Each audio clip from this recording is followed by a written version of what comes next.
You're the first guy. Usually I don't ever get an answer in a penitentiary. It said, do you not want to fear authority? Question mark. And the next line says, do what is right. And I went, what? It's that simple? Just do what's right and you won't fear authority? How could that be? Because I'd feared authority all my life and I thought it was just something you do.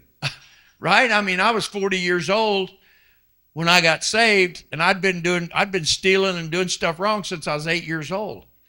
And so I just thought that you have to fear authority. Everybody fears authority. Well, all of a sudden, I read this in this book, and so then, you know what? I thought I'll try it. So I started driving the speed limit. I started putting my seatbelt on when I drove. I started stopping at red lights and waiting until they turned green before I went. I never did that. Did you guys? Why would you sit at a red light if there was no cops and nobody's coming? You ain't going to sit there. You got things to do, right? We had to be moving all the time, didn't we? I mean, I know every guy in here was like I was. You were on the go, man. Ain't it? You ain't got time to be sitting in no red light. And so I started stopping at them red lights and waiting until they turned green. And I stopped picking up tips in restaurants. That's something I always did.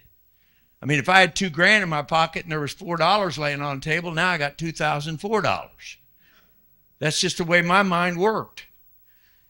And I couldn't help it because I was a thief. And I was a rascal, man. I mean, I just did stuff wrong all the time. It didn't matter what it was.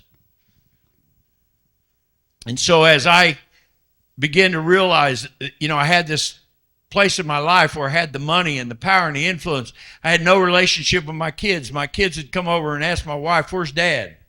She'd say, I haven't seen your dad in 3 weeks. I haven't seen your dad in a month. I don't know where your dad is. And I got 4 children, and I didn't have any relationship with any of them. I talked to my son on the way here tonight, driving from, what town are we staying in? Pine Bluff. And I drove up here by myself in the car. Talked to my boy almost all the way up here, one of my sons. Talked to my daughter on the phone yesterday, driving from Kansas City down to Pine Bluff yesterday. I talk to my kids every week now because God's restored my relationship.